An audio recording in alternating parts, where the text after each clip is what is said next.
Sandhagen's going to fight for a title. Look, I thought he was the number one contender coming into this weekend. I really did. Now, things changed really quickly. And I do think that Chito Vera, particularly with the landscape, and understanding that Suga Sean is now the champion, I think Chito Vera takes that spot away. But Sandhagen deserves something good to happen to him. I'm being told that he had surgery on his hand. I've been trying to confirm that, and I failed at confirming that, but I have been told that this happened after his fight with Rob Font. So I think the first thing we have to do is find out when is Sandhagen going to be healthy. But if your point is to say that Sandhagen is very deserving to be viewed as a top guy, I fully agree with you. How many times do I think the UFC has covered up an USADA failed test for Conor McGregor? Never. Wow, that's an incredible insinuation, by the way. Now, I will share this, and never, I want to be very clear on that, never has that happened. And I'm extremely confident in telling you that. I don't even want to use the words I think. I am extremely confident in telling you that that hasn't happened, but I do understand your point. And there's a little bit of a misunderstanding within this. Conor McGregor just filmed The Ultimate Fighter in the state of Nevada, where most reasonable people would believe his fight with Chandler is going to take place. Now, that hasn't been announced, but Vegas is the fight capital of the world. It would be reasonable to think that it would take place there. The state of Nevada has the right, anytime Conor McGregor has boots on the ground, to walk up to him and to ask him for a test. They have a precedent set that if he was to deny the test, it is an automatic fail. Now, that could be greatly debated. Is he retired? Is he got an obligation with you? That could be greatly debated. However, history will say Conor will lose. They have the right to go up and ask him for a sample, which would have cleared the air on this completely. And people love to talk about entering the USADA pool. There is some fine print around that, but USADA can test people that are not within the testing pool. A state agency can bring in USADA. You do not have to be within the USADA pool. That is false. I know that you're told that up, down, and sideways. It's not true.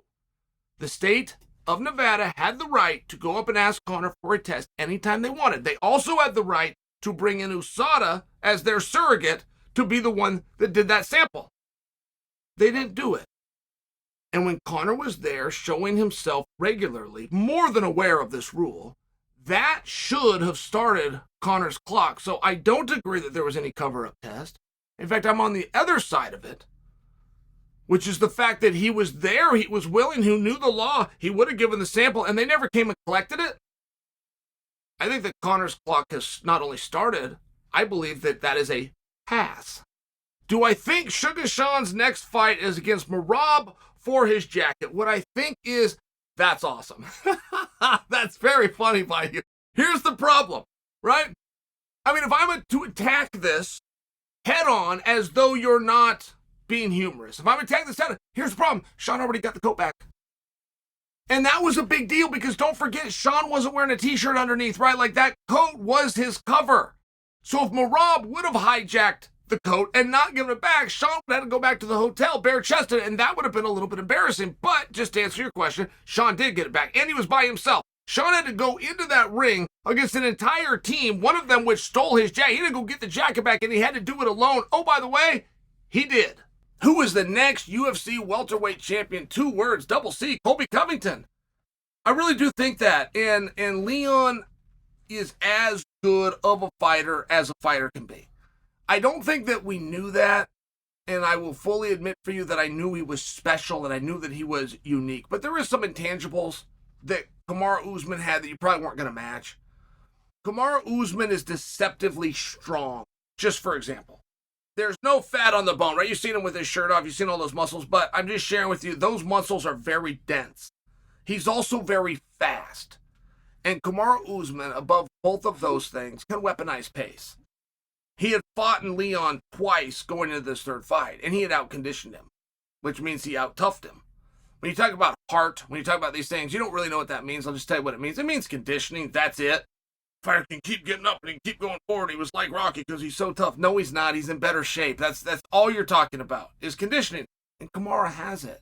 And I praise Kamaru as a way of admitting how great Leon is, which I wasn't fully aware. And the fact that Kamaru came out of that fight and didn't ask for a rematch, right? It's still 2-1 And it would just seem like a situation where Kamaru would become the number one contender, or at least be fighting for it. And he was so hungry and he was so willing. He was even going to go up to 185 pounds to get a hold of Chimaev, right? Like Kamaru got bit by the bug. He got completely rejuvenated, but he didn't call for Leon. And whether that was sportsmanship or there was something within the fight, I still have to give a level of respect to Leon for that. And I tell you all of those things because Colby will beat him. Colby's going to beat him. Colby's going to put a pace and a pressure on him, and Colby's going to beat him. Colby's going to throw more punches.